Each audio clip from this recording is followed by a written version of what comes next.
Transfer it over now. All right. Hey, everybody. Welcome to this episode of the Disc Golf Answer Man. I am Danny Lindahl, and I am here with Coda Hatfield and Anthony Vandenheuvel, and the music is looping. I'm good at this. All right. What's up, Coda, and what's up, Anthony? I should have thought of names. Let me think. Anthony. Bobby does it on the spot. Anthony went to the thing in Oklahoma. Baseball state. I'll get better at this as I go. Anthony went to Oklahoma. Coda came from Oklahoma. There we go.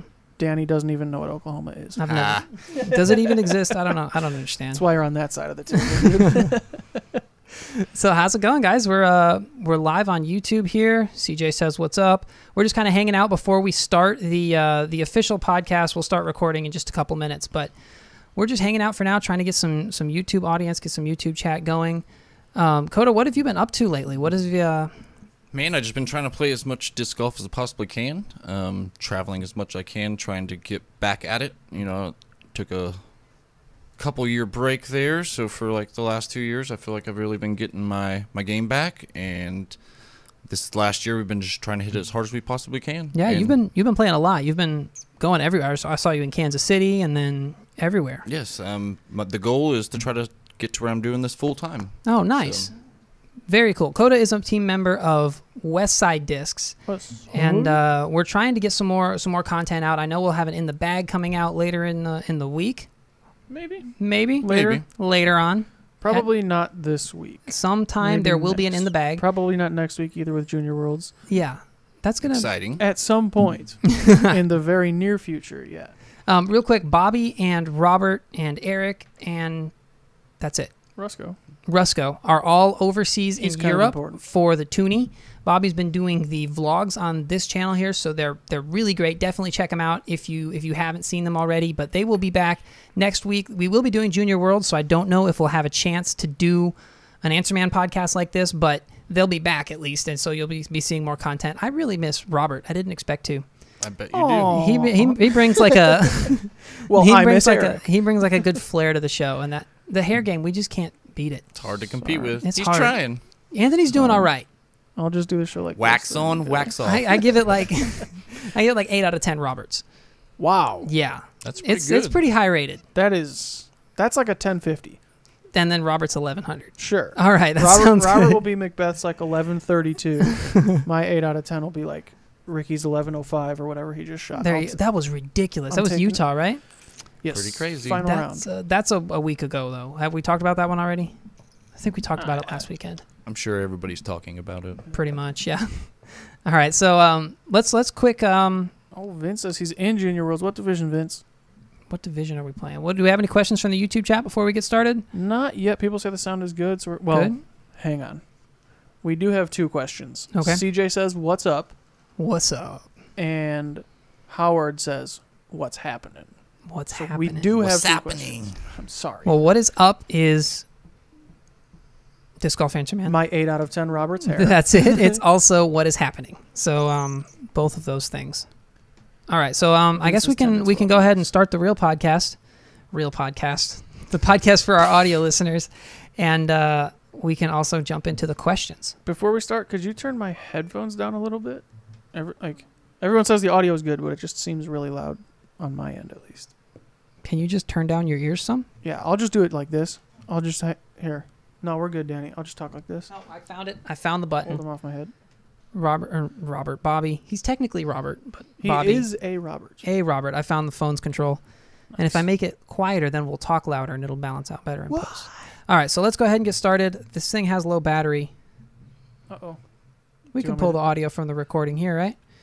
Should we just go run up and get some? We'll record on this. It'll probably be fine, and then worst case, we can pull the audio from the recording.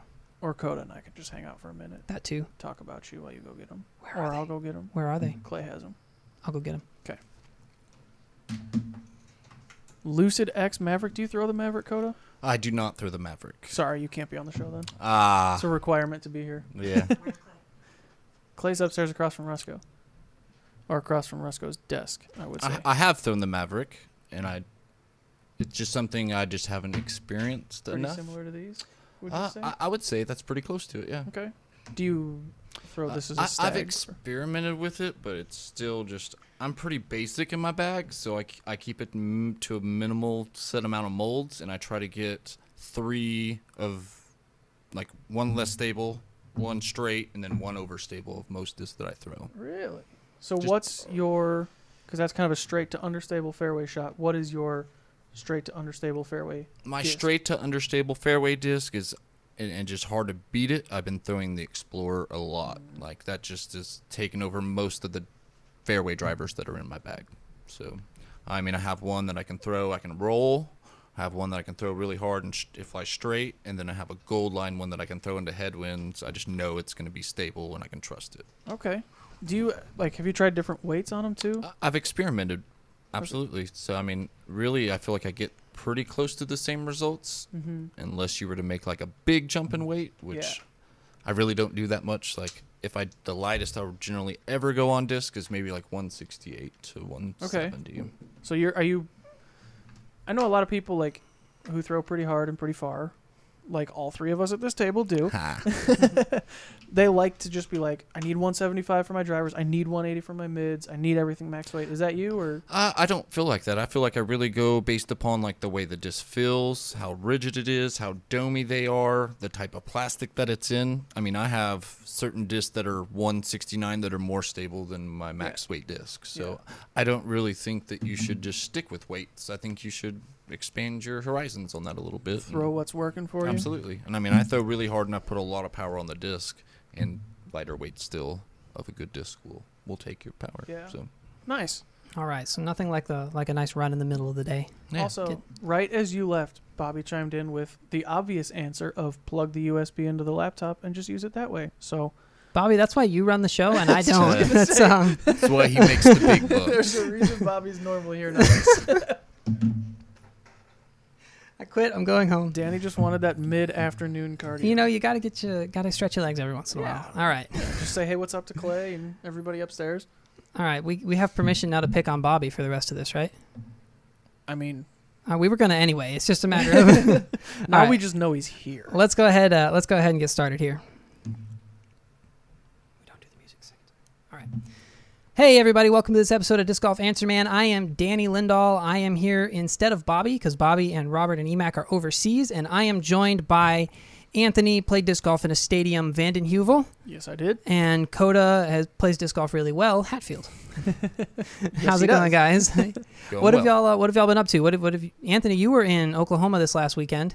Both of us were in Oklahoma this weekend, I believe. Tell us about that. How'd that go? It was awesome. I was in Tulsa for the 2018 Baskets and Bases. It was the not first ever in a stadium, but it was the first ever Baskets and Bases. It was put on by Basket Case Disc Golf, is just a local shop. Very cool. I'm sure you know them. Yeah, they're a good store. Yeah, they're super good people, and they put it at the Tulsa Drillers / Roughnecks Stadium. Awesome.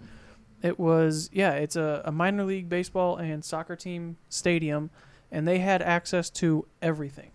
Like when we did the one at Arrowhead, we limited a little bit. Yeah, we still had, half the stadium, probably 3/4 of the stadium. I don't know exactly, but they had everything that wasn't like a box suite, which you're not going to want to throw a disc in there anyways because it's 30 feet. And I feel like there's more freedom at the minor league rather than the major league. It Absolutely. was so cool. They had shots where you're standing on the field and you have to throw up to the second level. Oh, wow. The basket's right there, so if you're a foot short, now you're throwing this like weird overhand, like 30 feet up shot, and it was just gonna get creative. Super, super cool. Yeah, I've got a highlight video coming out before the end of the week for that. Look forward to seeing that. Look for that one, people. What were you doing, Coda? You were also in Oklahoma, probably played disc golf, probably not at a baseball stadium. Did not. We actually took it easy this weekend. We need a little downtime. We've been going every weekend somewhere else and kind of slacked on our responsibilities at home, so it was nice to kind of take it easy and just enjoy friends and family. Nice. All right. Nice. Well, moving on, where Robert and Bobby and everybody are is at the Toonie over in Finland, or Finland. We never established this. It's either Finland or Sweden. It was Finland. Finland. Okay. Yes, very jealous of that. That looks like an awesome course. The videos that have been coming out, it's incredible. Did we see Barbie's? Barbie. He's Barbie now. Greg Barbie. Barsby's ace. He got a little flickaroo on a downhill. Was it 312? Yeah, I actually just watched that earlier. Yeah, that was like pretty sidearm sweet. with like an eagle or something like Yeah. that. Probably. Super cool. Super straight sidearm is always a tough shot to hit. A cool shot to see. Absolutely. There was another ace too, Latitude 64 team member. I'm gonna butcher the name. Go ahead. It was Kristen Tatar. That's so not even probably close to how it is. It's probably just where you put the H's. It's probably like Tatar or well, something. no, I think it's Tattar or something with like the umlaut. The umlaut. Okay. Something, yeah. It's a crapshoot at that point. Yeah, she was, I think she finished second, which is amazing for like a 9-10 rated golfer. Wow. She beat Paige, she beat Vanessa, she beat some really good golfers. That's no small feat. No, not at all. But the very first day she hit an ace too with a Lucid Defender. Nice. So, Great It's disc. a good shot. Well, should we go ahead and jump into the questions? I think we could do We that. can. If you watched last week's, I was trying to run the camera switching and run the show and also answer the questions, and that was too much. So this week, Anthony is going to be asking the questions, and I'll be focusing on just talking and switching the cameras. So let's jump over to Anthony. What's the first couple questions we got here? First question comes from Kyle, and he says, I'm a newer player, and I would like to get my bag dialed in for the summer. I currently carry a Fusion Thief that flies very straight for me. What disc would you recommend if I'd like to get something a little faster than that with about the same flight path? And then he says, maybe slightly more stable. So, Coda, have you thrown the Thief much? Do you have... I have not, but I have seen people that do throw it. Okay. I would say maybe something that might be similar to that would be like a hatchet. Possibly the stag here if you're looking for something a little bit more stable. Yeah, I was going to suggest a stag. Yep. The stag or an escape. Yeah. Because I know the escape is if you have decent power behind it, it's the same hyzer flip. And the thing about the Thief is it catches right at the end. I haven't thrown a hatchet in a while, but my hatchet would flip over and hold it like it was a roller. And the Thief will do that if you don't throw it high, but if you give it air, it'll come back. Interesting. Yeah. Is the escape not more stable, or would you say like a bio escape or something? Yeah, escape is more stable for sure. Did he say more stable or? He said He said possibly more stable. Oh, possibly more stable. Yeah, okay, so I'm assuming that way he means like if he gets a convict, he could beat it up to fly the same, just faster. Okay, yeah. Which I'm a firm believer in. I don't like the way I want to beat my disc into the way I want it to fly. I don't want it to perfectly just come off the shelf flying the way I like it. Yeah. Because it's not going to stay that way. And you mentioned before we were live, or before we recorded, when we were live, you were talking about how you like to keep your bag fairly simple. I do. And have one mold and have 3 versions of it. Kind of overstable, straight. Absolutely, to overstable. So I like, usually my understable one is something that I've had in my bag for a long time. And so I've used it, abused it, seasoned, if you may. And then I have one that's a little bit newer than that. And then I'd like to keep a brand new one for any headwind situations or if I need a little bit more stableness out of that disc. But yeah, I like to keep my bag simple and have multiples of each disc. So is there a hatchet in your bag? There is not a hatchet in my bag. Okay. That would be tough for a hatchet to fly overstable for you. Absolutely. There's lots of people who want to have that set up. They want to have just like one mold for all of their discs, but they're not sure how to start it. So do you start with understable discs and then just take them out as you get more overstable discs, or how does that whole process develop? Usually, I'd say that it's backwards of that. So I'll take it, use it, try to beat it up, and then I'll keep one that's freshly new, and then keep that process going. And so I just keep, as it gets too understable, I'll filter that one out, put the mid in, then put a new one in. So Awesome. We got a next question, Anthony? We sure do. This is from Jared. And he says, in a tournament, if I'm not throwing first and my other card mates throw bad shots, I feel seeing those bad shots leads to myself throwing a poor shot. Do you have any tips to alleviate this problem? Laugh at them. Absolutely. It's this thing where you're just like, oh, look at that pretty butterfly over there. And don't watch people throw if you get influenced by that. Okay. What would you say? Sorry, the rules, you have to help people look for discs if they lose them. Is there any sort of overlap there? This is true. I like to, as they're throwing, I don't necessarily watch their initial shot. I let them throw, and then I just kind of try to watch where their disc ends, per se. Where it finishes. I don't like to be influenced by others. Yeah. I think you should throw what you know. They throw differently than you. They're throwing different discs than you. So just know your game, play your game, and don't be influenced by others. Awesome. Is that something that you because you said you don't like to watch other people. Is that something that you noticed in yourself, or is that just a... Absolutely. Like, I noticed, like, if I am last on the box, I know what I want to throw, but I watch somebody else get a wind gust, or they try something different, try a big ante, and I get influenced by that, try that, and more times than not, I get bad results from that. I think everybody's done that at some point, too. Like, you got your sidearm ready, you're lining up the sidearm, and then somebody pures it with, like, a turnover. Mm-hmm. Oh, that's easy. Like, I can do that, too. Square up. Hey, where's my helmet? Yep. Easy bogey. What about you, Danny? Would you agree with that? Do you have any other tips? I try and watch people's shots just to know what the wind is doing.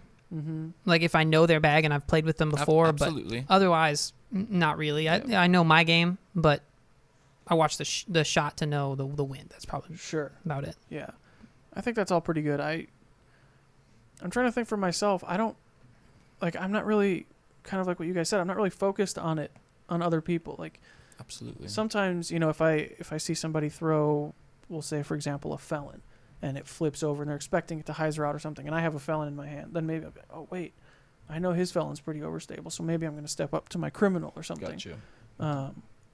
But yeah, I think it's just a lot of stick with what you know. Absolutely. Mm-hmm. You should know your discs. You should know how they fly into a headwind. Exactly. Into this wind, into this wind. So trust yourself. Anything else? I think that's it. All right. Our next question comes from James. And he says, although I'm over 100 rating points away from the 1,000 rating mark. Makes two of us. We're not going to talk about that. I was curious what the biggest things that helped those of you that are or have been, and then in parentheses he says, Robert, 1,000 rated. Was it mental game, distance, putting, or something else? It looks like he has another question there. So really quickly, we'll jump over to the one of us who's never been 1,000 rated. And that's Coda. No. Coda is the only one here who is 1,000 rated.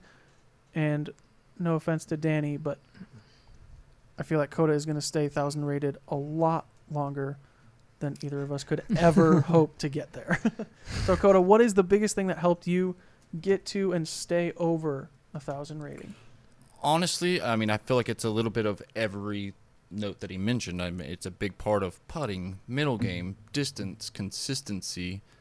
Consistency in the mental game is the biggest thing that ever helped me get over 1,000 rated. So learning how to handle tournament situations, being able to have the mental capacity of having faith in myself, believing in my game is huge. And that's where I think practicing and building routines, that way every time you're doing anything, you're following your routine over and over and over, helps with consistency, which helps with your middle game, which helps you get 1,000 rated. And for those wondering, Coda's been over 1,000 rated for over a year now. Yes. You were first 1,000 rated in, was it 2013? My first 1,000 rating, I would say, was probably like 2005. Oh, yeah. You were up to 1019 in 2012. Yeah. And then the last time you were 1,000 rated was 2013, and you just got back. And you said you took a few years off. Yeah, I injured my knee really bad, and that's when my rating went down. That'll do it. And my tournament play went out the window pretty much, and I just had to take a break from it. Yeah, and get my body good and then reapproach it. So it's kind of like riding a bike, It's slow at first, but you get the hang of it again. I think I've heard that excuse on this show before. Bobby's always talking. He says if your body's in pain, it's a sign that you need to stop, not a sign that you need to push through it. Mm-hmm. And then, I mean, pushing through it just can create more damage, and if you want to keep playing this sport, that's just a bad idea. So, Danny, you're, 972 right now? Mm-hmm. So you have a shot at 1,000 rating. What is the thing that, what is one change that you think you could make, or one improvement that you could make to get you there? Is it putting? Is it mental game, consistency? Probably putting. Putting? I just need to practice more. I get in this idea, like in backhand form, I'm always tweaking something. I'm always trying to change something to add power, add consistency, get my shot straighter or something like that. And generally that works good because there's like a defined way to throw a correct backhand. And most people who throw far are throwing it pretty much the exact same way. Mm-hmm. But there's not a defined perfect way to putt. Everybody who putts is different. If you watch you watch somebody's silhouette and they have no like defining features, but you watch their stroke, you know who that is. Yeah. And so I don't know what the perfect stroke is for putting. So the solution to that is just practice my stroke and get that set in. I'm working towards there. I'm getting a little bit more consistent with that putting, but nice. It's that's where I think the line is for me. Okay. So the second half of that question, I think his name was James, says, also, what were some rating plateaus that you had to get over, and how long were you playing before reaching the 1,000 rating mark? Thanks for any help and advice in achieving my lifelong rating goal. So, Coda, was there any... I mean, you started a while ago, and it looks like you got to 1,000 rated pretty quickly. Pretty quickly, yes. You became a member in 2003.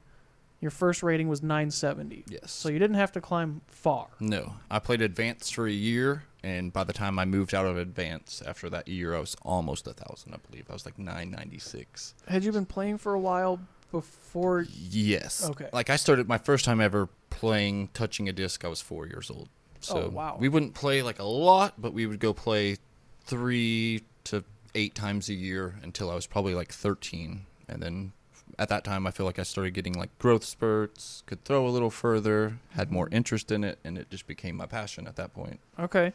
So it looks like you were up to 1,000 pretty quick, and then it kind of dipped back down in 2013, all the way like Danny was talking about until 2017. You were kind of in the like 970s to 990 rating. Yeah. Go ahead. What'd you do from then until last year when you jumped back over 1,000?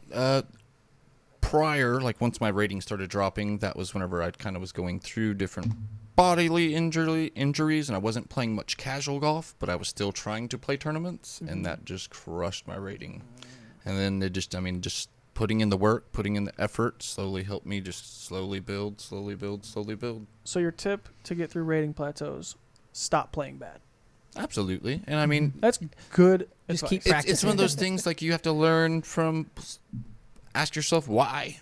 Like after a round, what did I do wrong? Why did I shoot like this? Like what's the reason why I did this? Was it my putting? Am I just throwing horrible up shots?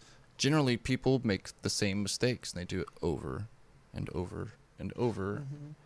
And I think that's will help. I mean, really analyze your game, look at your rounds and see where you can improve.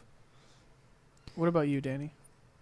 I think being willing to change is a big part of that. Is if you're playing the same way and you never change anything, you can't expect to play any better. Absolutely. So it's going to be like an initial hit on your skill level. But if you say you have a bad reach back and you're trying to play better at tournaments, rather than just trying to play better with a bad reach back, you should fix the reach back and then also try and play better. Absolutely. So that's what I think is not being complacent. Not being stuck in your game. Yes. Nice. Our next question is Erland, and then he says Alan from Norway, and this is an interesting one. Oh, is this the putting one? No. We can get to that one later. Okay. This one is interesting. I like this one, but it's an interesting question. He says, "Hey guys, thanks for the great show. I love listening to your podcasts. I have a question about forfeiting a hole. If I am really having trouble during a hole and it looks like I'm going to score at least par plus 4, maybe worse, am I allowed to avoid throwing for 30 seconds, take my par plus 4 penalty, instead of risking the higher score on the hole?" No. Is it once you forfeit? Once you start the round, you must complete the round or you're done. You can DNF and like quit the whole thing and quit the tournament, but you can't. Like the par plus 4 is for if you're late. Yeah, if you're late or if you skipped a hole in your thing. It's for holes that you didn't play, but you you played holes after them. Yes. But yeah, you can't just then nobody would ever take worse than par plus 4. No, and I don't think. I mean, I've never. Obviously, there's some situations where it's happened, like Ledgestone a few years ago, where they had the stroke and distance OBs and stuff like that. It happened, but I've never been to a hole where, I mean, even if it's a par 5. I've never been like, I couldn't just jump putt my way to a 9. You know? Like, if you're in a situation where you're walking up to a hole expecting best case scenario is a quadruple bogey, I think you're probably playing that hole wrong. Absolutely. You know what I mean? Like, or you're just approaching it wrong and just mentally in general if you just want to succumb to take par plus 4. And even if you think if I play this hole perfectly and I get par plus 4, odds are it's the same thing for everyone else too. Yes. You know, you're not walking up to a hole thinking I'm getting a quadruple bogey while the guy in your card is like, easy birdie, I got this. Like there's not a hole out there that exists like that. So I think you're coming at it from a wrong standpoint mentally. Absolutely, yeah. But to directly answer the question, no, you can't do that. Matt wants to know, it looks like a question about the getaway. He says, hey guys, I've heard on a few occasions Robert and other people from DD refer to the new getaway like an Escape Pro. This makes me wonder, was there any consideration put into calling it an Escape Pro? What makes the Saint Pro or Ballista Pro a pro mold and others a newly titled disc? Is this something DD avoids while Latitude leans into it? At the end of the day, their flight is all that really matters, but I just thought some behind-the-scenes insights might be cool to hear about. The Pro is more of a Latitude thing, isn't it? Yeah, I think that's just kind of their naming scheme. Mm-hmm. Kind of how they have Opto, we have Lucid. Mm-hmm. Sure. They have Pro, you guys have X. There you go. I think the idea behind the Saint Pro and the Saint or the Ballista Pro and the Ballista is that for the pros, the Ballista Pro will fly like a Ballista does for a more average arm speed. Like for most people, if they go ahead and grab a Ballista Pro, it's going to be fairly overstable for them. But if you have a bigger arm, you can get some flip out of it. It'll glide to the right and come back. Whereas a Ballista, for most people, is going to be that flip over, glide a little bit, and come back. So when you watch like a Pro's in the bag and they say, I love my Saint Pro and I love my Ballista, if the average player goes and grabs a Saint and a Ballista, I said Ballista the first time. I meant Ballista Pro. A Saint Pro and a Ballista Pro. You grab a Saint and a Ballista, they should fly more or less the same, just scaled back on the distance. And the getaway, that's like DD just calls all their discs different names because we don't have them.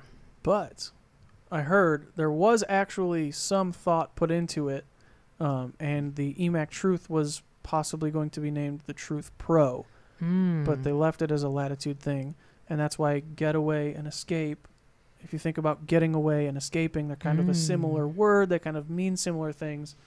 So They're like the AMs can escape, discs. but the getaway can actually escape and get away. Yeah, exactly. I see what you're They're saying. not just escaping; they actually get away. Mm-hmm. Yeah, that's definitely what it was. All right, so Michael, we have one more question here from Michael. This one is about putting. He says, I've been golfing for roughly 5 years now. In the last 2 years, my putting game has come a long way. Now my question is, how do I bring what I've practiced to the course? I can hit 25-foot putts all around the practice basket all day before casual or tournament rounds, but when I get to my actual round, I'm lucky to hit a 15-foot putt. I'm sure most other people have experienced the same thing, regardless of if it's putting or driving. Thanks for your input. So, Coda, you have played probably more tournaments than Danny and I combined. Absolutely. What is it that you do to translate your practice putting or warm-up putting to the actual 18 putts that you're trying to make during your round? For sure. Practicing in the backyard and practicing is all fine and dandy, but it changes once they blow that 2-minute horn, and more competitive play. The more competitive golf you play, the better you're going to get at handling it and dealing with the pressure and relaxing, and then to where you can actually get to where you have the same routine as just as easy as in your backyard. So I would play more competitive golf. So just kind of it's just going to come with experience. Yes, I mean, I feel like that is the best practice for me. And it's a lot about routine too, isn't it? Absolutely. Robert will talk about a lot. He says if you're in the backyard and you're putting and you're just throwing putts over and over and over again, and you're not, you're getting your stroke grooved in, but you're not practicing like it would be at a tournament. Robert likes to recommend putting down a mini and practicing like it's a tournament putt. If you can get in your head like the bottom of the ninth, yes, bases loaded type mentality in your practice putting, that's going to translate better to your tournament putting. For sure. My problem is I miss that putt in practice. So like practice the way you play. Mm-hmm. Yeah. And I have noticed too, I've played semi-competitive rounds with Robert, and I've seen him at tournaments and things like that. And even warming up too, he'll go out to the putting green, throw a putt, probably make it, and then he walks away to a new spot and he does the same thing again. Because if you're standing there and you throw a putt, okay, now you know that putt, you feel that putt. If you miss muscle memory at that point. Exactly. You're not really, I mean, you're still getting something from it, but if you move to a new spot, or if you change to a straddle putt or a pitch putt or something like that, you're changing variables up. So it's a new putt every time, and you're getting more from that. Absolutely. I think that's really important. All right, let's take a little bit of a break from the questions, and we'll talk some about the Minnesota Majestic was, I guess, a big tournament that happened last weekend? A little bit. A little bit of a big tournament. Have you ever played Blue Ribbon Pines? I have. It's a fun course, isn't it? It's a great course. All those courses that they play in that are beautiful and wonderful. They played a 24-hole layout, but they have 27 up there. And there was a lot of big names there. I saw like Garrett Gerthy, lots of big, and Alex Russell ended up taking it down. Right on. Alex Russell's a Team Latitude 64 player. He's been on the team for a few years now, hasn't he? Yeah. Yeah. Out of Washington, Oregon, somewhere up there. Somewhere over there. I don't think I've ever played golf with him. All right. He's good. Well, he's a nice guy. He's really good, and he took down a big win. Is it A-tier? Yeah. Yeah. With 84 pros. Wow. Yeah. Lots of good golf up there. There was also always a big tournament. Yeah. James Proctor, another Latitude guy, finished in 6th. AJ Risley and Jordan Castro, both on Team DD, tied for 11th. Jake Lauber got 14th. So there was some really good finishes up there. Kale LaVisca shot, what was it? I remember he shot a super hot final round. Yeah, he shot 10.55 the last round to jump up into second place. Wow. What's your highest rated round? Do you know? 1096. Oh my goodness. What was that? Where? It was in Louisville. I shot a 14 under, and I think the next best score was 2. Oh my gosh. What the heck? Wind golf. Wow. Yeah. I guess if you're from Oklahoma, you know how to put it down. That course can get ripping too. Once you get, what is it, hole 7, where you throw the hyzer out over the water. Yeah. Scary. I remember we were down there. We filmed you at the winter warm-up, you and Eric Oakley and some other people. And it was, 30-mile-an-hour winds off the lake. And it was just... It just gets treacherous. It's never know what's going to happen. No. That's it was just... insane. People were aiming, 45 degrees out over the water. Yes. Throwing something on a hyzer. And it just pushed Still back. blowing left. Yeah. Yeah. That was crazy. And then on the FPO side, really quick, we did have Paige Bjerkes come in at 6th place. Nice. So very solid finish for her. She's been tearing it up. Yeah, she's been playing well. She's been doing really, really well. I don't know what her next event is. Let's see if we can find that out real quick. Her next one is the Great Lakes Open. No, it's over in Michigan. Yes. She will be back here for Junior Worlds, though. Oh, cool. So I think she might be taking a little bit of a break and then going back, hitting the road. Very cool. Hitting the tour. What's your next tournament, Coda? My next tournament is this weekend in McAllister, Oklahoma. It's the Buffalo Chip, and it'll be presented by Dynamic Disc. Hey, I know those guys. They're all right. All right, so we've got Coda here. Let's talk about some discs. We've got a couple questions on the chat and YouTube, and then we'll just talk about some of your favorite discs. Okay. So we'll start with the questions here from the chat though. Somebody says Insane Ninja says needs a good overstable a good overstable disc, and it sounds like he wants something really, really overstable. So what would you recommend for that shot? Man, I would honestly recommend throwing an Audi. That's just it's not a super fast disc, but it's just the most overstable, controllable disc that I have in my bag. If you're wanting something a little faster than that, I would recommend using the Warhorse, which is just, like we said earlier, the most overstable disc that we make. So that would be my best advice for you. Great stuff. My experience with the Warhorse is I was throwing it for a review, and I threw it on more than 45 degrees of Anheuser, full power, and it faded out and skipped. It's amazing. Insane. It's very insane. I've never thrown a disc that stable. I love it, and I get more distance out of it into a headwind than I do anything. It's like it's not for mortals. Yeah, it's weird. For the next level. All right, another question is talk about your putter. He says you putt with a bit of an interesting putter. What is your putter? My putter is the Caltrop, which I'm actually in transition right now, switching to the BT Hard Crowns. Okay. But Caltrop, I love it. We live in a windy area. It's an overstable putter, and no matter what the conditions were, I could trust it. How do you deal with that like rim on it though? Man, it really doesn't affect me. I don't even really feel like I'm touching it. I don't really feel like I ever really feel it. So I was always in my early years of playing, like never imagined myself ever putting with a thumb track disc. But once I started using it, I loved it, and Yeah, it's a great disc. And for those of you who don't know, the Caltrop has like it's a putter with like a raised rim around the outside. So the rim of it fills your hand more than like a regular putter, but the flight plate is still where you would expect it to be. So it has a little bit of like a ridge around the outside, and it's great for throwing. It gives a little bit of a different feel, but it's apparently also really good for putting. Yes. Yeah. Awesome. All right. The other question was, we have two more here. Why don't more pros throw 14 or 15 speed discs other than the Ballista Pro? 15 speed? 50. The Michelin and Rakuten. Really? Yeah. Goodness. Aren't they 15? Yeah. Because they yeah. Personally, my personal, with fast discs like that, you tend to lose accuracy a little bit. And with being something that fast, those discs tend to be a little bit nose sensitive, and which you can really hurt your accuracy there. So, I mean, if you have it nose down, they can tend to be less stable. You get it nose up, it's going to be very overstable. So I like to throw a little bit slower discs. Yeah, I always say if you're working on trying to add more power or get a little bit more accuracy and you're trying to improve your game, I always try and throw the slowest disc that I can comfortably reach a hole with. So when I started out, there's a hole. Have you played in Little Rock ever? I have. So Burns Blue Hole 1. Absolutely, yes. Started out, I would throw my most overstable distance driver there and smash it as hard as I could in the short left position. Got you, yes. Right. It's just a hyzer through the woods. It's like 350, 360 Probably. maybe. Yeah. And I would throw like a really overstable driver on it, and then eventually I could throw my fairway driver. And so rather than just continuing to throw that distance driver and being comfortable with that shot, maybe not in a tournament, but in a casual round, I would throw that fairway driver so I could get comfortable with that shot and add more power there. And eventually I could throw a mid-range there.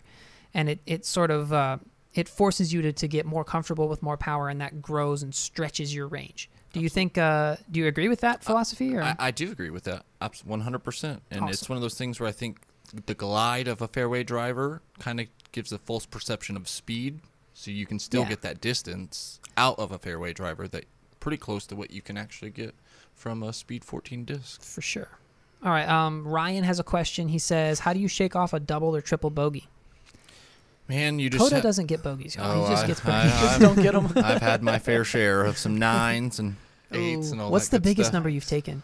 The biggest number I've taken is an 11. I don't mean to bring back like memories. It was or like anything. a triple circle 11. Like a pig nose? Something like that. Isn't that what people call those? It was bad. I think it's when you take a number like that, it's okay to get a little mad. I think you should show emotion, but you do it and you let go of it. And once that hole's done, it's done. So dwelling on it is only going to make a snowball effect. So I think you show your emotion, get done with it, and put it behind you, and move on. Be in a good mental state by the next hole. Absolutely. Is really you have to key. let it go. I mean, you can't hold on to stuff like that, or like I said, it's just going to snowball and get worse and worse and worse, and your confidence is going to go right out the window.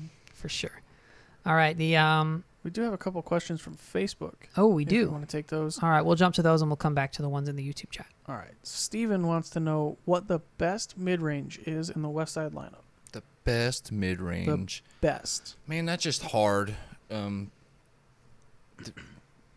I think we have overstable, we have understable, so I feel like it's just a preference of what you like. Try one of each, like an overstable, like a for straight. me, my most overstable that I love is the Anvil. The more straight that I love is the Warship, and then I would say for understable, I would say is a Fuse. Fuse, all right. Okay. Fuse is a good disc. I know a lot of people like that one. Yeah. One year we had the, was it David or Thomas that was talking at the, you probably don't remember this, at the GBO players meeting, like the Q&A. Mm-hmm. They were talking about what was the favorite disc that he ever designed. I think it was Thomas. He's the one that designed it. Yeah, and he said the Fuse was his favorite disc just because of the design process and the shape of it. So Very interesting. It's a pretty good Frisbee. Yeah, it's a good disc. It's not bad. Alex wanted to know when you'll put out an In the Bag. Alex, we're actually going to film that when we're done filming this. Yes. So like we talked about, I think it was before we started recording, that'll be out within the future. The future sometime. Soon, but I don't want to put a date on it just with Junior Worlds and We're everything like always that. working on So something. soon. Always working on something. Finally got to drop that. I've been waiting. Matthias wants to know, he says, I throw a hatchet, but it got too understable for me. What would be a good recommendation for a disc in the Westside lineup to step up to? Like we said earlier, I think you should try that Stag. Okay. I really do. Which plastic? VIP I really honestly feel like it's just a preference of what plastic that you like. Okay. Do you notice much difference or? I mean, unless you were to get like a lesser plastic, I really don't think you're going to get much difference. Okay. This one's interesting. Levi wants to know what the biggest difference between an AM and a pro is, and I'm going to assume he doesn't mean their score. So, like, what's the biggest thing from like how they carry themselves on the course or putting or attitude? Yeah. Man, just the that's a good question. It's a hard question. Yeah. Because I don't know if there really is one thing. No, I mean, I feel like AMs are a little bit more relaxed, a little bit more, you're just out here to have fun on tournaments. When pros are, our mental games there, we're focused, and we're there to compete. Obviously you still want to enjoy yourself, but at the end of the day, we're there to compete and try to win. Trying to get that gas money. Get that money. I think the bigger difference is almost between a rec player and an advanced player. It's because the rec players are going to be your party card, you guys who are goofing off and maybe don't know the rules or maybe don't call the rules. And the advanced players are going to be taking it more seriously. There's not that big of a skill jump between an intermediate player and an advanced player. It's more in how seriously you take the game and how you carry yourself and stuff like that. That's why I still play rec. We've got 2 more pro rec. Wait a minute. We've got 2 more from Facebook. One of them is like an actual disc golf question, and the other one is a really serious one. So we'll start off with that one. It says, tacos, cheeseburgers, pizza. What's your go-to food? Tacos. Really? Is it Tuesday yet? Actually, it is Tuesday, conveniently. So tacos, obviously it's Disc Golf Answer Man. I'm just going to ask you about Torchies, what your opinion is. I like Torchies. I do. Okay. All right. You're allowed to stay. I've only ate it a couple times, but I enjoyed it every time I've ate it. I also have only eaten it a couple times in the past 3 days. That's funny. Well, what about you, Anthony? You what is it? Tacos? Of those 3, burgers, tacos, cheeseburger, and pizza. Oh, pizza. I gotta go. Look like a pizza guy to me. Yeah, that's what I was gonna say. I gotta go with pizza, and not just pizza. It has to be deep dish pizza. Oh, that's my jam. That's the good stuff. I eat peanut butter and deep dish pizza sandwiches all the time. Oh my goodness. No, I had to fill out the staff page. They just added me to the staff page on the DD thing, and they said pick your favorite restaurant. And I scrolled through, and everyone's like Radius. And Radius is good food, right? If I'm trying to go get good food, I'm gonna go to Radius. But for when I'm like craving, and I get that craving satisfied, it's almost always Domino's. It's almost always, I gotta get some pizza. I haven't eaten in 3 days, it feels like. I'm just gonna get some pizza and show that pizza a good time. And it's always gonna be Domino's. All right. So the last one, it's actually a disc golf question. It says, what's your routine before going into a round, and how much does it change depending on tee times? Tee times, I like to just get out there early, and I like to putt. And for probably, throw the disc around, try every putt for at least an hour. In regular tournament play, I usually try to limit myself to warming up at around an hour. I'll putt for, 20, 30 minutes of that, and then I'll work on up shots for about 15 minutes, and then I'll throw like power shots for about 15 minutes or so. What do you do outside of tournaments? Because obviously, if you're from Oklahoma, it gets hot, humid, windy. Fatigue could start setting in. Absolutely. If you play for an hour before your 3-hour round, now that's 4 hours of disc golf. Do you exercise outside of disc golf? Do you go for runs? I do not. We just play a lot of disc golf. So I try to keep that endurance up. Get them calves. The heat definitely it plays a big role in your energy level. So keeping your energy level high, staying hydrated, taking care of yourself. You got to eat, obviously. But yeah. Jump in the pool as much as possible in our backyard. And there you go. Yeah. Awesome. Get our Dominoes. He said there's a question on YouTube real quick, and then we'll jump over to some of your favorite discs. I just completely lost the question. I use the World for my main distance driver out to about 475 comfortably. Am I hurting my game by throwing such a high speed? I didn't read that question first. No. No, you're perfectly throwing that disc if it's going 475 on you on a world. Absolutely. A world might be a little bit understable, don't you think? I've actually thrown some that seem to have zero glide and are super overstable. Oh, okay. Really? Like the ones that are super flat tend to be very, very overstable. Wow. That sounds awesome. All right, so Coda, what are some of your favorite discs? If you had to play around with like like East, let's say, and you had to play with a driver, a mid, a driving putter, and a putting putter, what would your top 4 discs be? Man, I would use this catapult right here. I can pretty much do anything. I can throw sidearm. I can throw backhand. I can make it Annie. I can make it hyzer. For the overstable disc, I would use an Audi. I love that disc. I can do everything the same way that I just said with that, but it's super controllable. I can throw overhand shots. My putting putter, since I'm switching over to it, I'd be using the BT Hard Crown. And then for the throwing putter is a Crown also, and it's in the VIP plastic. Oh, okay. So how are those VIP crowns? Are they pretty stable? They are pretty stable. Nice. It amazes me how much power it can take and how fast it is and how controllable it is. It's a newer disc in my bag, but it's staying there. I love it. Nice. Yeah, I've heard good things about the Crown. I've seen some people jamming some putts. That would be the 4 discs. If I was to choose between those, that's what I would use. Nice. Awesome. All right. Well, should we jump back into the questions? We do have one here, and this one's actually perfect for. I'm going to say it's perfect for us, but it's really perfect for you guys. He says, "Hey DGAM crew, first I want to thank you guys and Paige for signing my Answerman Dimax disc in April. So you're welcome. It was definitely us." And he has, I have some disc. Excuse me. I have some disc comparisons for you. First up, we'll do these separately. He says, first the Convict versus the Getaway. How do they compare? Danny, you are Mr. Getaway. How do the Convict and the Getaway compare? So out of the box, I would say the Convict is a little bit straighter than the Getaway. The Convict will flip up to flat a little bit easier and fade just a little bit later. The Convict is great for those shots that you want to like hold a hyzer or maybe like a tunnel shot, a dead straight shot. But as the Convict seasons in, it tends to get a little bit quicker to that understable side. But the Getaway, I would say, is more stable out of the box. It doesn't have as much turn, and it has more fade. It's generally domier. The Getaway is just a domier mold than the Convict, so it's going to be a little bit farther flying. And it's not as good as at the straight shot, but for like big hyzers or big anhyzers, the Getaway is going to be a little bit better suited to that.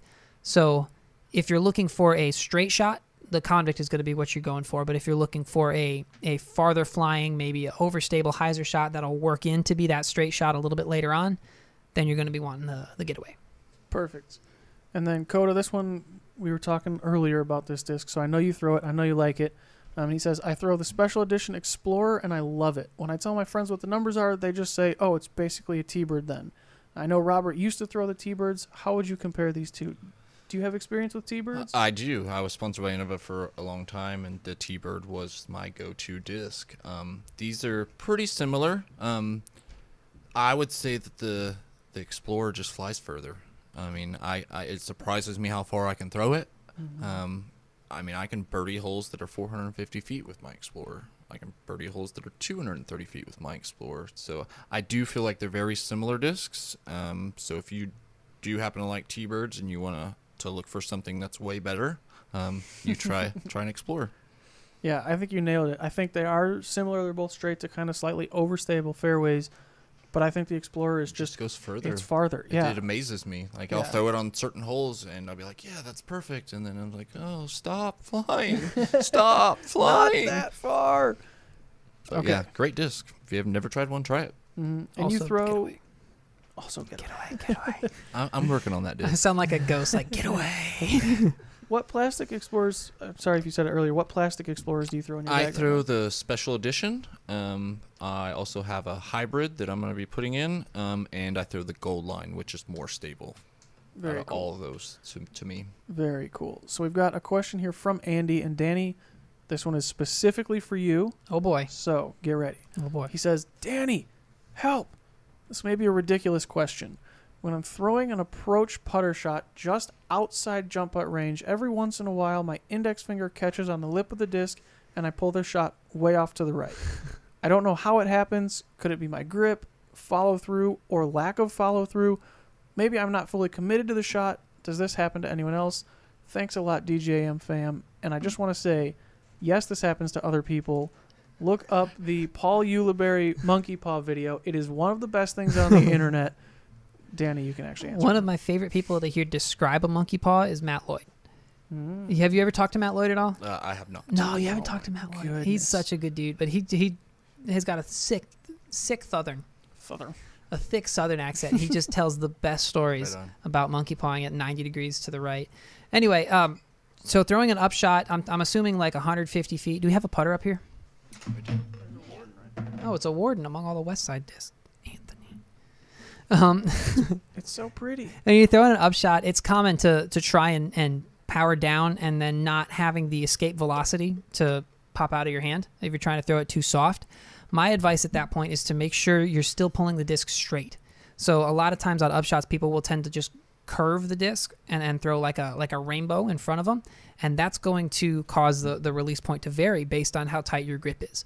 But if you pull it almost like it's a miniature version of your regular throw, like if you just start in front of the right side of your chest here and throw it straight forward from there, the disc isn't going to deviate from that straightforward line. And if you focus on releasing it in line with the shot, sort of in front of your left shoulder rather than in line with, not left shoulder, in front of your right shoulder rather than in line with your right shoulder, that's going to continue it going straight. I have a video on upshots if you want to check that out on my channel, but I pretty much just summarized it, so don't bother anymore. Don't bother. Would you say that's pretty accurate for upshots? Accurate, yeah. I mean, and if it's like something to where it's like he keeps hanging on his finger, maybe trying like a little bit softer of a grip, possibly, or kind of fan it a little bit more instead of clenching down so hard on it. So just experiment with that a little bit and do like what he said, and exactly, yeah. Keep it straight. Yeah. All right, we have another one. There's no name, so who wants to pick a name? John Smith. John Smith is interesting because it's a woman who asked this question. So Jane Smith. Jane Smith. There we go. Jane says, I've been playing for a year, literally exactly a year. Wow. This past weekend, I played the largest women's-only disc golf tournament and somehow finished first in the intermediate division. Whoa. Dang. Jane. Everyone keeps saying I have to move up divisions, but I don't feel like I'm actually an intermediate player and closer to rec. I feel I lucked into the win. Do I have to move up divisions, or can I stay in intermediate for a while? Well, I mean, they make ratings for a reason. So if you're a PDJ member, they do make like ratings caps. So, you go into different areas. I know because my girlfriend plays in different areas. Like she plays intermediate here. They're like, you need to play pro, and like it just, I feel like in different areas, like the competition levels are different. So if you think that you should be in that division, you probably should be in that division. Yeah. I always say it's when you play badly and you still cash, that's when it's time to move up. I think an outlier and winning a tournament, if you normally finish further down, that's not a reason to move up. I think you're in the right division. You want to win. You should try to be doing that and not like, oh no, I don't want to win this tournament, so I have to move up or something like that. That should never be a thought in your head. But if you feel like your division isn't pushing you to be better, is not pushing you to improve, then it's probably time to move up. That's what I always use as the marker. It's a good marker. Yeah. Yep. We have one from Keith, and this one is about hole design and Mandos. He says, what are your thoughts on artificial man-made Mandos? Before we get into this, Coda, do you have any experience like designing courses or anything like that? I've helped out a little bit, but nothing real major. Not okay. You've probably played like a billion courses though, and absolutely. that helps a lot. Is just knowing what people do around the country. Yeah. All right. So he says we have a hole at our local course with a double Mando about 100 feet from the pad, and there's about a 15-foot gap you have to hit. My concern with it is you can miss the one. Wait, hang on. You can miss the one of. I'm guessing he says one. Okay, you can miss one of the Mando trees. It's worded interestingly. You can miss one of the Mando trees and still end up right under the basket. I ran a PDGA event, one round with the Mando, one without, and the hole played over par both rounds. The Mando was over half a stroke higher. Does this seem like a good hole based on the info that I've given to you? I'm a little bit confused. So, like, absolutely. Let's say it's a par 3. and it's got a double. It's a double or triple Mando? He said double Mando. A double Mando. That's 100 feet off the tee. He didn't say how long the hole was, did he? He didn't say how long. He said it's 100 feet from the tee, and it's a 15-foot gap you have to hit. So I'm guessing the trees are 15 feet apart. Okay. 100 feet off the tee pad. Yeah. Wow. The basket is somewhere. It can't be too long because he says you can miss one tree and still end up right under the basket. So let's imagine it's just like a forehand hyzer or something like that. Sure. So it's a gap people are going to be shooting anyway. Yeah. Or you could like take the hyzer route around everything, but it only let's say it averaged 3.75 with the Mando. It only averaged 3.25 without. So it's not like it made a huge scoring separation. Sure. But the part I'm not understanding, he says you can miss one of the Mando trees and still end up right under the basket. So I think he's saying like, does that mean there's no drop? So the Mando's there, and then so if you miss it, you're still parked. But you have to go back to the drop zone. You still have to play from like, I don't know if they're playing like, do you just add a stroke or? Yeah, that's what I'm saying.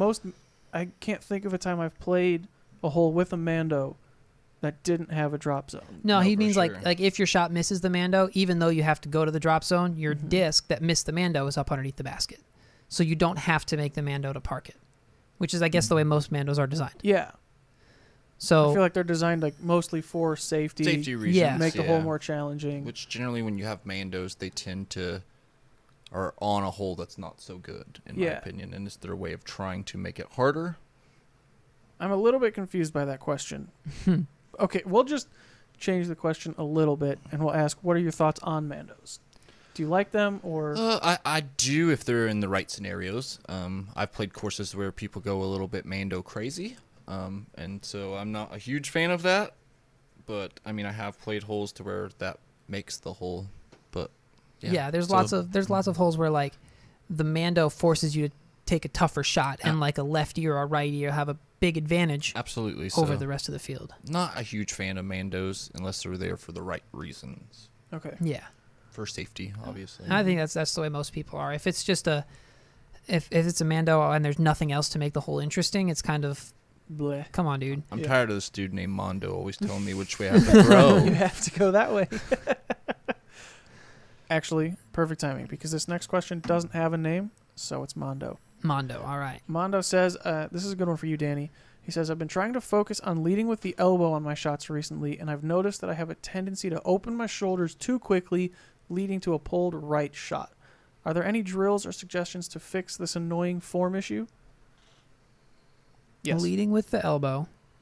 But he's opening his shoulders too early by focusing on that. So are there usually if you're leading with if you're opening your shoulders too early, that means your elbow is behind. So if your elbow is in front, that means your shoulders are opened at the right time.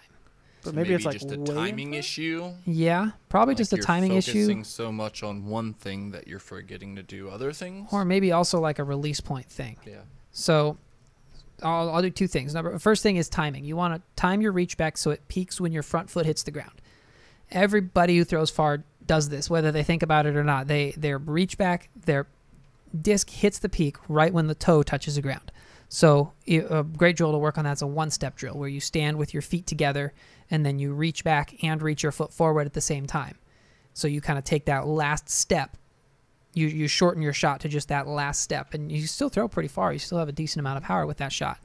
And also focusing on releasing the disc in front of your chest or like not in line with your shoulders, off to the left of where that line is. Keeping the disc on the same line the whole time. Also, the disc might be, your hand might be slipping to the front of the disc as you're pulling. You want to keep that on the outside, and that should help straighten it out. You can try the one-step drill and maybe like a wall drill if you've ever tried that. It's where you set your feet up a couple inches away from the wall, your back foot more than your front, and then you have the back of your arm not really slide. Watch out for light switches. Just move down that wall, and if any part of your shot is timed incorrectly, it will hit the wall. And so you'll be able to know what parts you need to fix and what parts you need to straighten out. Interesting. Anything else, Coda? No, I agree with it. All right. This one is from Got it right. Mac Geggy, something. Edgy Mac. dude. Mac, he says, this is an odd one. So I threw a shot on about a 450-foot downhill hole, and I was within a foot of acing the hole But the whole time I thought to myself, please don't hit the basket. Which, have you ever not wanted to ace anything? Have you ever been like, oh, that could go in? There's times to where maybe it's on a bad green and you're like, don't hit the basket, because if you do hit the basket, it's going to do something crazy and roll, or maybe something in that scenario, I guess. But if it's going at the basket, I'm like, hit the basket. Go in. Yeah. Okay. Go to your home. So he's about to ace a 450-foot shot and doesn't want to, because we'll get into that. He says, my reason for this is because on that drive, I was throwing an old KC Pro plastic and was worried about the disc splitting in half if it hit metal. With that being said, had the disc hit center chains and broke, would it count as an ace if parts of the disc broke and fell through the bottom of the basket? Well, that being said, you'd have to, they say for PGA rules, if your disc was to break, you play the biggest piece. So if that biggest piece was to remain in the basket, then yes, that would be an ace. Yep. Yeah. But have you ever been worried about damage to a disc from hitting a basket? Not necessarily. I mean, I've had putters like on bad baskets where they have like the number plates exposed, like putting huge gashes or stuff like that, but not really worried about my disc breaking. All right. Man, I couldn't. Yeah, If your disc is like that brittle and you're you probably shouldn't be throwing it. I don't think I'd be throwing it. If I've got a chance to hit the basket, either I want to get in the basket or hit the basket so I don't go past the basket. Yeah. Yes. What would you do if it hits the basket, it breaks, and the biggest part doesn't go in? Is that just like good birdie? Yeah, mark it. Don't break another one. It could fall through the bottom of the basket. Bummer. And it wouldn't count. Oh, I would be real upset. Just quit. More upset than if I aced without getting into the ace pot. So next question is Brian from Facebook. He says, how does a beginner know when they should move up from mid-ranges and putters to fairways and distance drivers? And then he says, other than just feeling like you're ready, which I feel like he kind of answered his own question. You'll know for sure when you're ready, but what was it for you? Man, I think it's just a matter of you just practicing with those discs and learning it. And if that's the move you should make, then make it. If you're not comfortable doing it, then stay throwing what you're throwing. So when I started, I thought I was a big arm from the third day I threw discs. So I started out with like maximum overstable, super fast drivers, and I never really disced down that much. I just sort of used what I was talking about, how you try and throw a slower disc to reach the hole every time. After a couple of years when I got some sense and stopped throwing max weight, super overstable, everything on every hole. But as far as moving up to the next speed of disc, it's a lot more about nose angle than it is about power. If you can get the nose down on a fast disc, it's going to fly fairly good, a lot better than it will if it's nose up, because a mid-range and a putter forgives that nose up, but the driver won't. So I almost recommend people start out with a fairway. Definitely not a distance driver, and definitely not like a getaway. I would start out with like a Thief or Maverick is also a good one. A Hatchet's another good one. Something that's slow, and if you get the nose down pretty much at any power, it's gonna have turn, because that's gonna teach you. It's gonna force you to get the nose down. So go ahead and grab a fairway driver, I would say. And then when you notice that disc starts flipping more and it becomes uncontrollable, that's when you're gonna want to step up to either a more stable disc or maybe a faster disc. Who knows? And then you'll be able to feel it out better from there. All right. How are we looking on time, Danny? Do we have time for one more question? We've got time for one more, I'll say. More? All right. This one comes from Justin, and this one's really interesting. I've never actually thought about it before. He says, what disc in your bag comes in and out the most? The one you keep thinking you can replace, so you take it out, and then mid-round you wish you had it. Rinse and repeat. Interesting. Man, I really don't feel like I have that problem. No? No. Has there ever been a time where you were like, I don't need the Bard anymore, and then you took it out, and just for the next couple of weeks you just felt like your game wasn't the same? No. I mean, I don't know on that one. I don't really change my bag that much based upon courses. The only I might do is put in more, not really take it out. Okay. Yeah. So what about you, Danny? I had that experience. I had my favorite beat up EMAC Truth. It's from the 2015 GBO when they released, or was it 16? I think it was 16. Sure. 2016 GBO they released. It has that stamp on it, and it's my most beat up Lucid Mac Truth. This thing is great. It's like any angle, it's going right. It's going to flip any power, everything. Such a good disc. And I lost it here. I lost it. I tried to throw an Anheuser upshot on 7 at East, and it just faded out and was lost in the woods. Me and Matt looked for it for a while. Not in the woods, in the grass. We couldn't find it. So I grabbed another, like a Biofusion EMAC, and I had a couple of beat up discs, and I thought, oh, they're fine. They'll hyzer flip. They'll take the shot for me. And then Joey Bergman from Kansas City found it, and his dad actually found it, and they mailed it back to me. And then when I started throwing that disc again, it's like a dream. It's like so much better than I remembered it. It's just mind reader, just whatever angles I want, it's going there. So it's that. I guess I did kind of have that example. It wasn't I took it out, it was I lost it, but still it was that disc is irreplaceable. I never throw it anywhere that I could possibly lose it. I think for me, I think it's the Enforcer. Because I used to be that guy who had Enforcers, Defenders, Trespass, Sheriff. Just a million that are the same, close to the same. Yeah, and then I went all Defender, and I just, even my most overstable Defender, because like the pop top ones that are just, I don't know if you've thrown them, the super overstable ones. Very. It was more than I wanted. And then just like a stock run wasn't quite enough for it gets windy up here. You know it too, in Oklahoma, it gets windy. And it just wasn't enough. And so I wanted something a little bit more. And so then I went back to the Enforcer, and I was like, oh, I used to throw these. Why did I ever stop? Like, this is exactly what I wanted a distance driver to be. So yeah, I think mine's the Enforcer, but it wasn't ever like, it was a one-time thing. It was never I took it out, put it back in, took it out, put it back in. It was I took it out because I was dumb, put it back in because I realized I was dumb. Now you're in love. And now it's never going anywhere, exactly.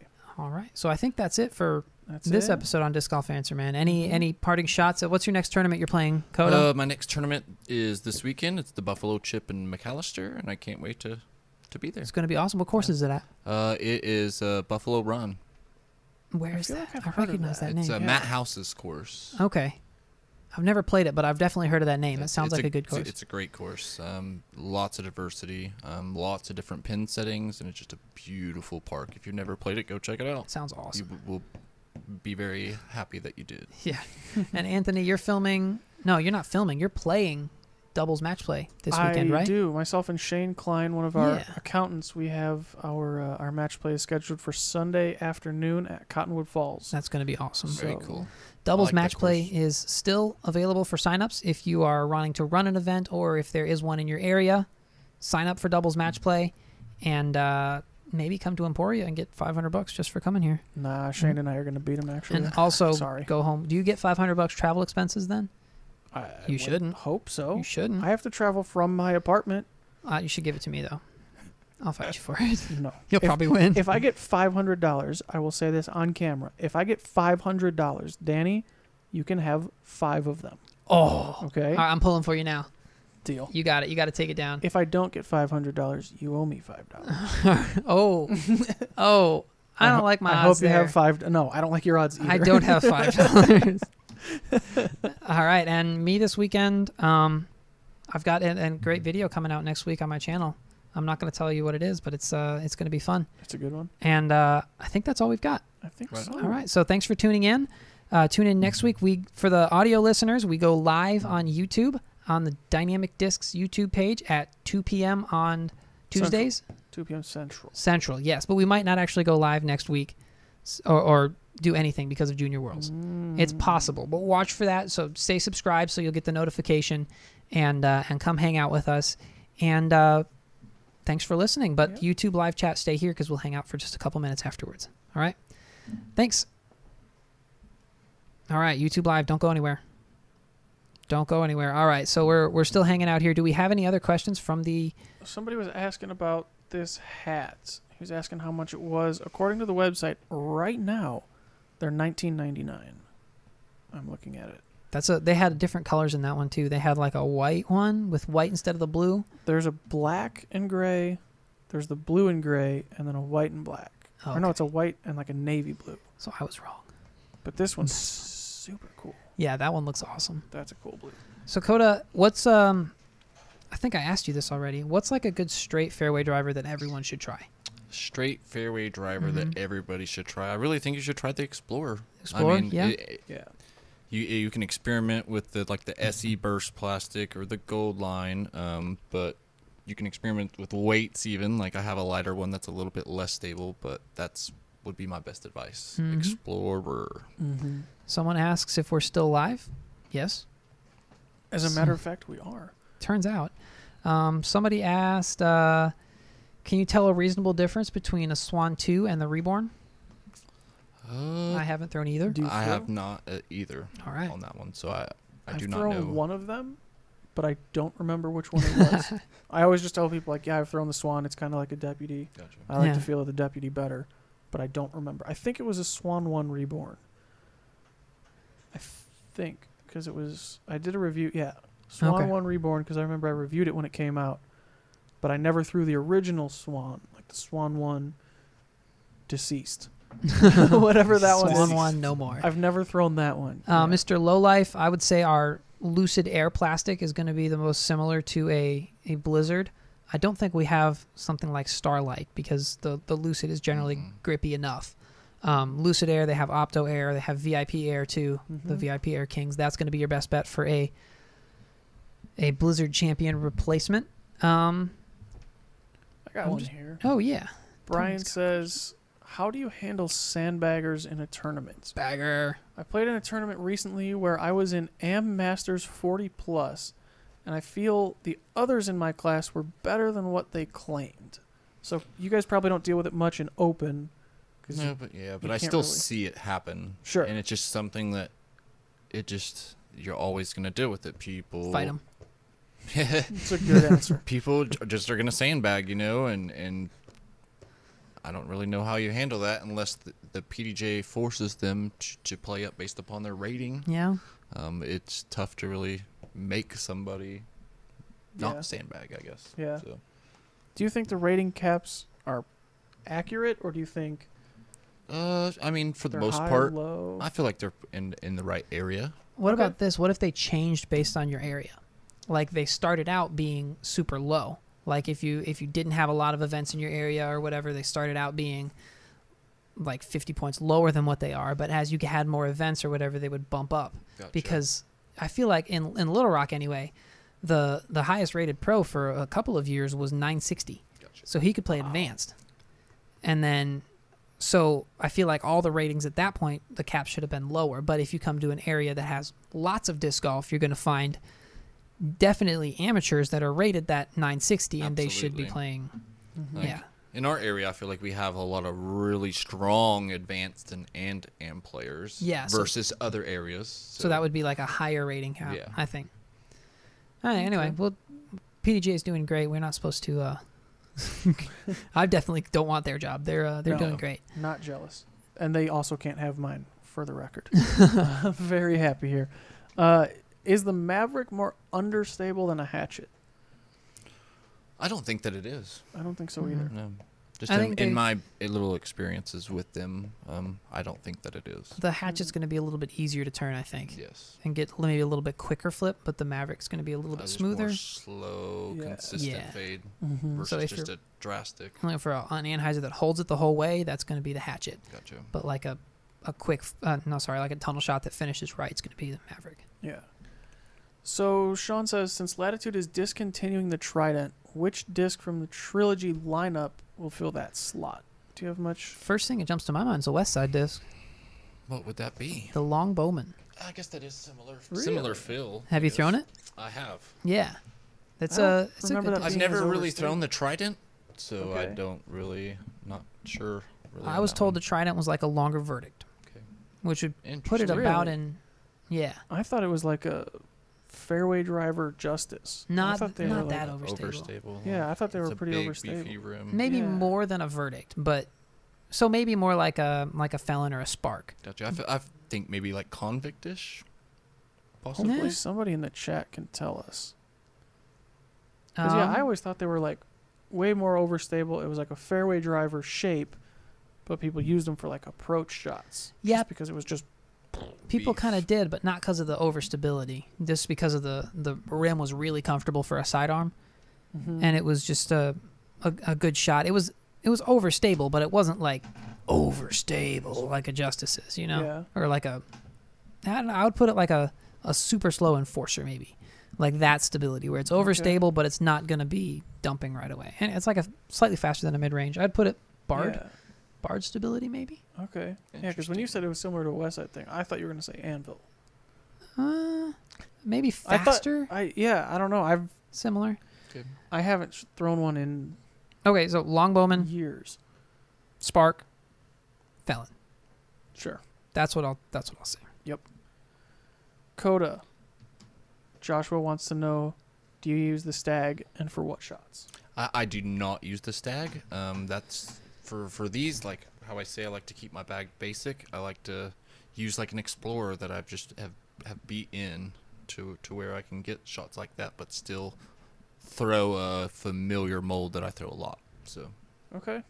All right. James. We got one more from the chat? Sure. All right.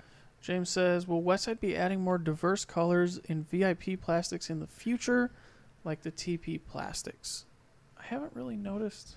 No, you go out the aisles. They're pretty colorful there. Yeah. Maybe just in where you're getting them from, possibly. Mm-hmm. Yeah. Maybe ask your local shop or wherever it is you buy your discs from, see if they can get a new order or something. I haven't really noticed. Yeah.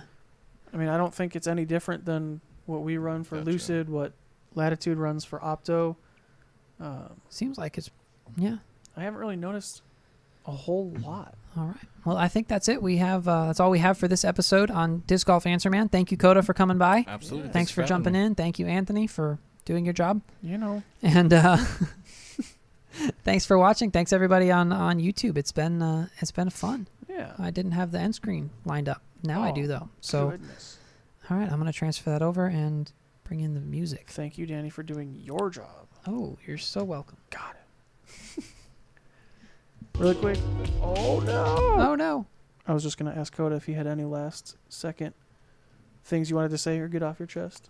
No, just make sure you guys try this catapult. If you have not, you can find that online at the Dynamic Disc Store. And thank you guys for listening, and thank you guys for having me. I appreciate it.